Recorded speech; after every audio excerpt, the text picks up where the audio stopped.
And this is the co-main event of the evening.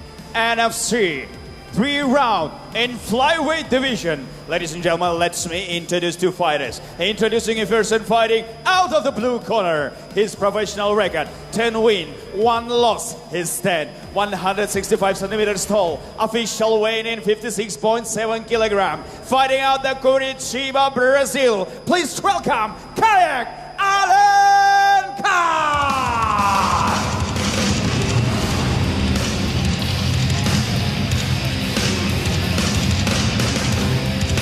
Introducing his opponent and fighting out of the red corner. His professional record is a 13 win, 2 losses. His stand, 165 centimeters tall. Official weight in 56.7 kilogram. Fighting out the Almaty, Kazakhstan. Karsalınızlar, Asu Zulfikar Almabayev!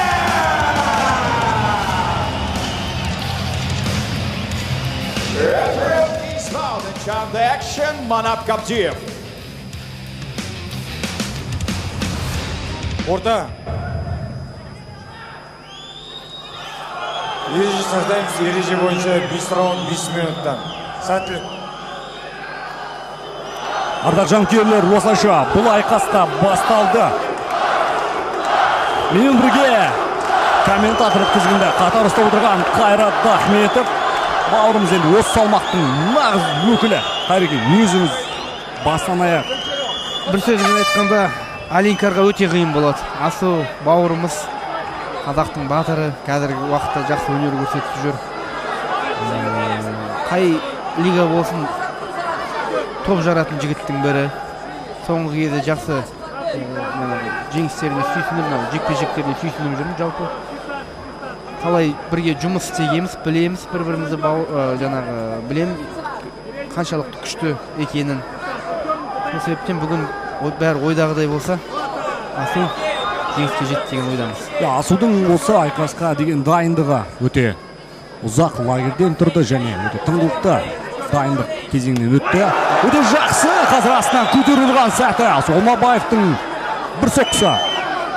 Аленкар Каякты теңселтті. Тағы бір мәрте ол соққы айтылған. Қараңыздар, қандай керемет комбинациялар. Асықпау керек Асу. Асығыс қажет емес. Аленкар Каякты шынында қауіпті жігіт. Сондықтан екі бірдей соққысы қазір өтті. Солмабаевтың шынында алмас қылыштай жарқ еткен сәті Асудың.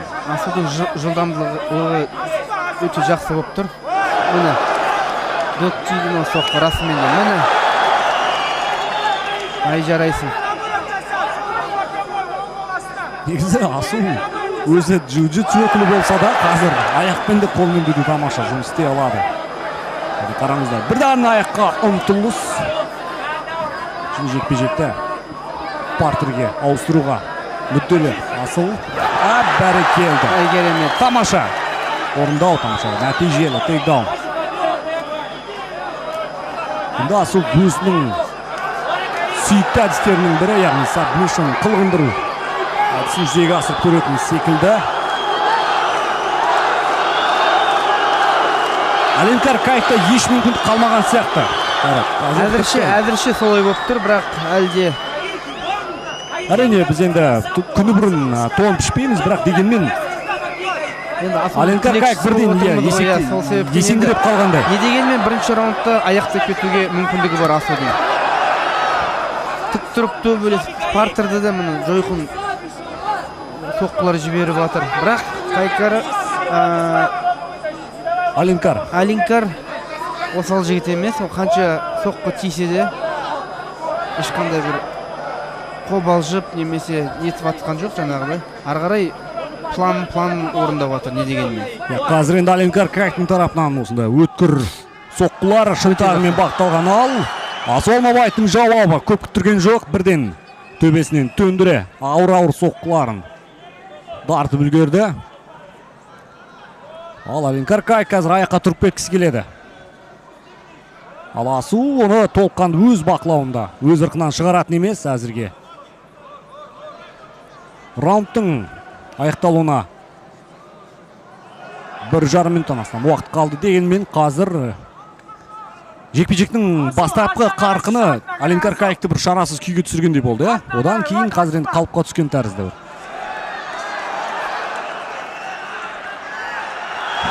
Алинкар не істерін білмей қалды расымен де. Өте керемет тейкдаун болды. Асу енді нағыз бір ММА-дің әліппесін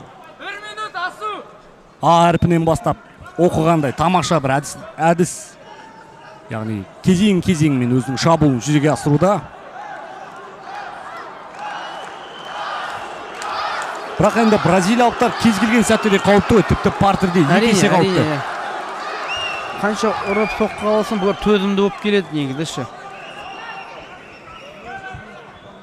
Және енді бразилиялық жауынгерлермен бірден бір өзіңіз айқас өткізіп қаншама.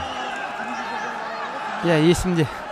Сондықтан бұл бір енді бразилиялық жалпы партерде өте қауіпті болып саналады бұл жауынгерлер. Ал енді Асудың қазір сондай бір агрессияға толы батыл, ауыр соққылары. Алинкар Каиктің қабағынан қан кетті. 20 секунд, 20. Бірінші кезең аяқталуға жақын. Бірақ бразилиялық барынша жанталасып бағуда. Және сауатты қорған алуда. Расымен де. Жеңілем деп келген жоқ бұлда. Бұлдар дайындалды. Енді мұхит асып келген жолы бар ғой. Онда есепке алуымыз қажет. Әрине.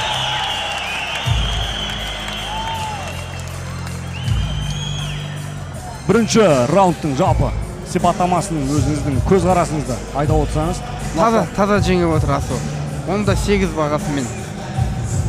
Асу соққы жасау тұрғысынан және мына дене бітіміне қарасаң, біраз физикалық тұрғыда да және бұлшық ет дейміз ғой, қосқан тәрізді өте. Енді Асу өзі физикалық тұрғыда ол баяғыдан жақсы. Қайбір жекпе-жегіне көрсеңіздерде үнемі дайын шығады. Бұлшық еттері бөлініп, міне жақсылап дайындалып келген көрініп тұр.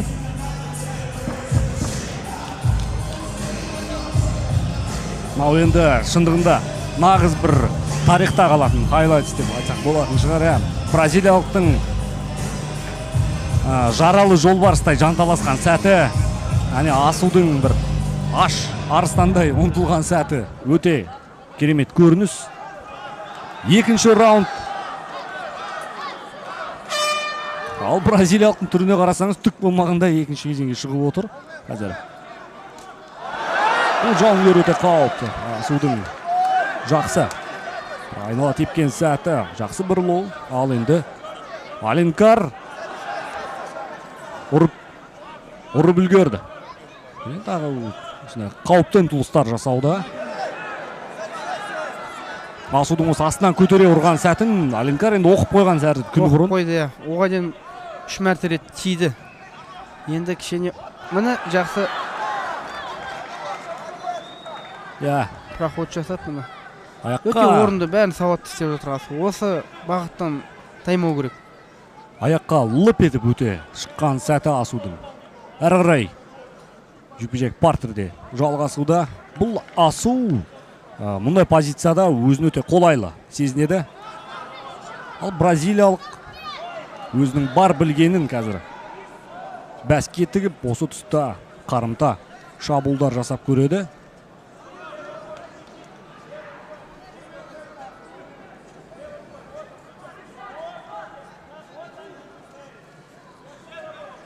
Бразилиялық тіпті бір қиналып жатқан адамға ұқсамайды, партерде. Ұқсамайды, бұлардың бразильский джиу-джитсу деген қандарында бар дат қой. Осы бразилиялық джиу-джитсудың жалпы аралас жекпе-жек өнеріне шығатын әрбір базасы қаланған спорт үшін бір пайдасы өте орасан сияқты өткен. Әрине. UFC болсын, тағы да басқа лигаларда өте көп жеңістер осылай. Бразилиялық джиу-джитсуның арқасында, осы базасы арқасында жеңіске жетіп жатады көп жауынгерлеріміз. Асу, аяғымен аттап шетке қарай. Асу Алмабаевтың қазір бір өз шабуылын әрі қарай өрістеткен сәті, еш қиындықсыз қарсыласының қорғанысын бұза жара. Шынтақпен де жалпы қысқа қашықтықтан ұрған осы төбесінен төндіре ұрған әрбір жұдырығы Аленкар Кайк үшін оңайға соғып жатқан жоқ. Қапталдан өзінің қарсыласын толыққанды бақылауына алды. 3-1-дей соққысы қазір өтті. Аленкар жанталаса қорғануға мәжбүр, бірақ арасында шынтағымен ұрып қалуда. Бұл тіпті қарсыласының қабағын жарып жіберуіне өте қауіпті соққылар болып саналады.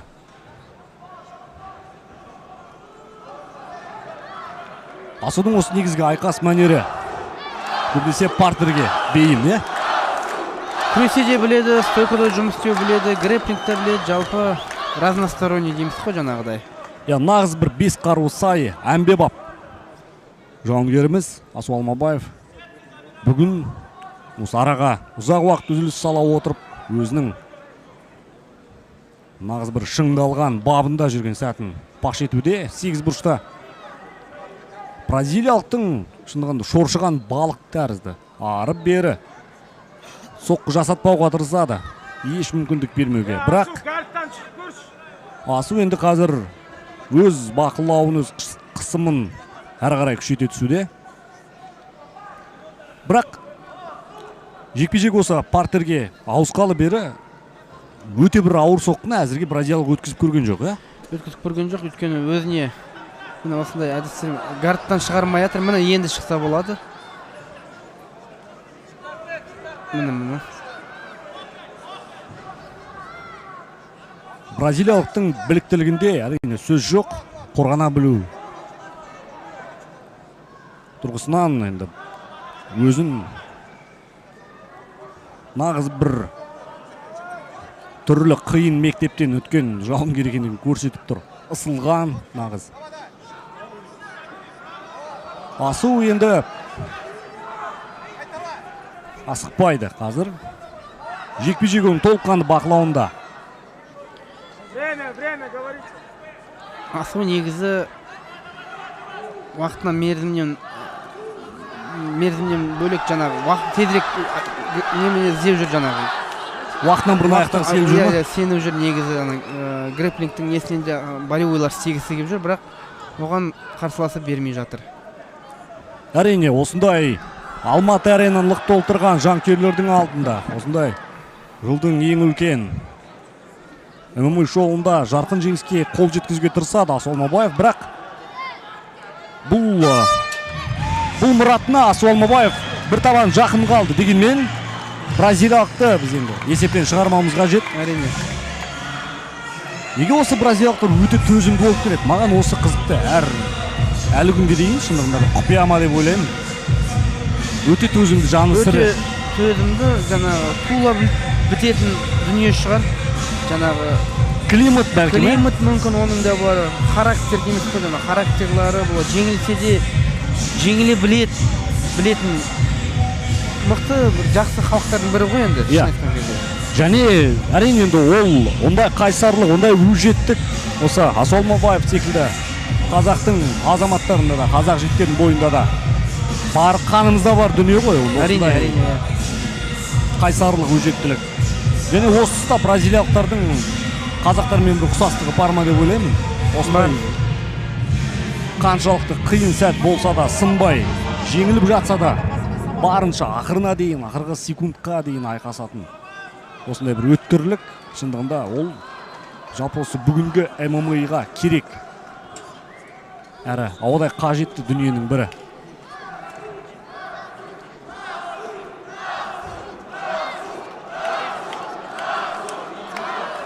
Үшінші раундқа қандай болжам айтасыз? Үшінші раундқа болжам Асу міне өзіңіз көріп отқандай өзінің жұмысын асықпай істеп, мықты дайындаған фишкаларын бәрін паш ету көрсетуде. Бірақ не дегенмен сақ болу керек. Бұл жекпе-жек қата тема, бата тема деген сөз. Кімге жаңағы бразилиялық спортшыға міне. Өте жақсы, ардақ жанкүйерлер. Алқадай әлі құтты болсын жеңіс. Асу Алмабаев осылайша Ауыр соққымен Алинкар Кайкты терең ұйқыға бірақ аттандырды. Нокаут, тамаша нокаут. Соған өзі Асу алып келді.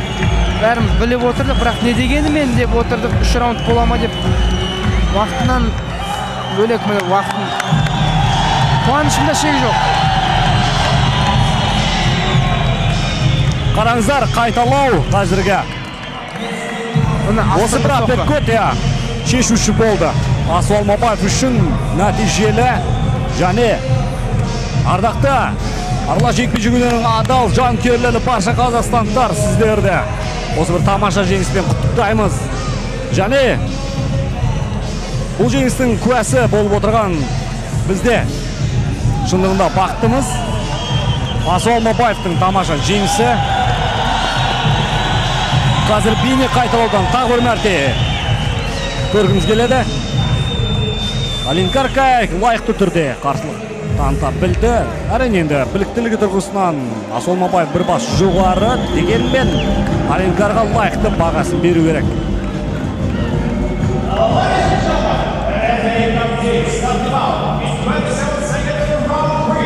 Winner by knockout, Asu Zulfikar!